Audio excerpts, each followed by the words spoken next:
We looked at our cauliflowers now just over a week ago, and in that time we've had some really warm weather, which really isn't helping these cold weather cauliflowers actually stay tight and having a good head that we would be wanting to harvest.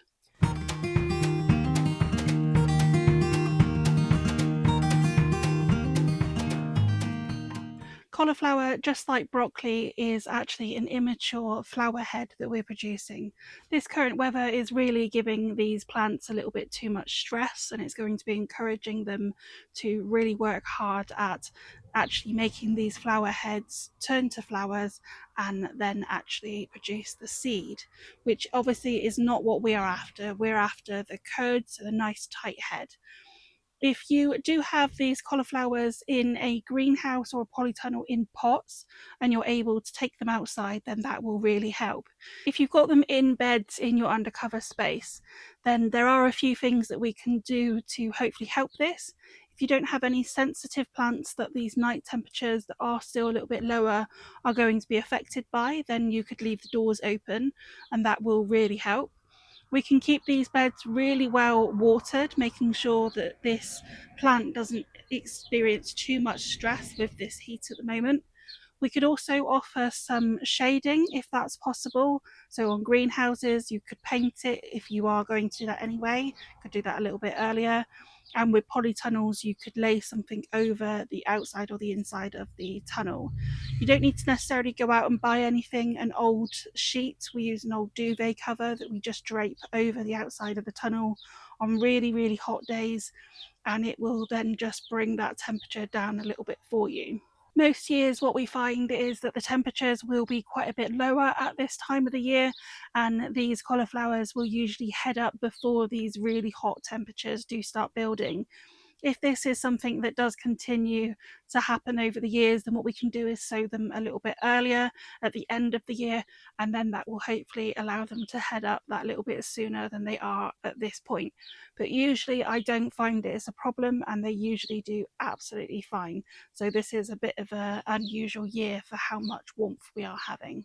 Once these heads do start opening up and you don't see those tight curds anymore, it is pretty much at that point that we just need to harvest them.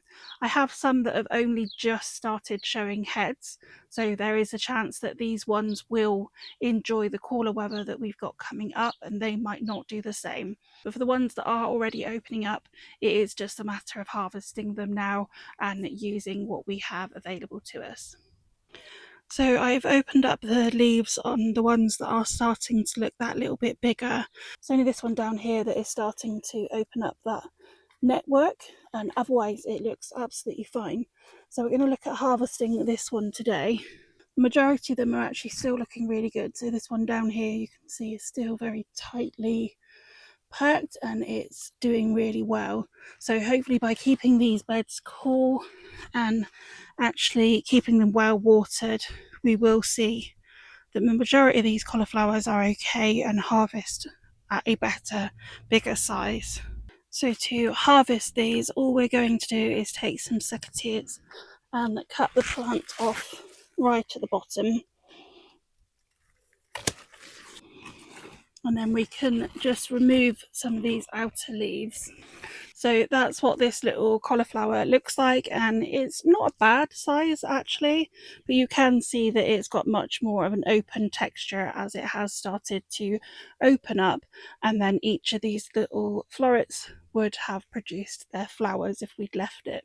When you cut it off, we do want to just cut the plant off at the bottom. I leave the roots in, but it's entirely up to you whether that's what you want to do, or you can pull them up, and then I'll just plant my tomatoes and things that are going in that bed beside it. If you do have some discoloration on the top of the cauliflower head, it could be that some slugs have just been nibbling the very tender little part of the top of the head, but it's absolutely fine still to eat. And then the next thing that I will do with this is actually pop it into some cold water and just let it soak in there for a little while before it goes into a bag and then into the fridge. The other thing that you could also do with this is chop up the florets and pop them in a bit of boiling water, then into an ice bath, and then freeze them on a tray to be cooked from frozen. and just stored in the freezer for you, which is a little bit easier for many of us. The rest of the cauliflowers now are just going to get re-tied so they don't have that sunlight that's going to cause them to start discolouring in any way, and then I'm going to keep these beds really well watered. But if you do have any further questions or any issues that you're having with your cauliflowers, do let me know, and hopefully you'll have some decent sized cauliflowers once this heat has actually got a little bit cooler as well.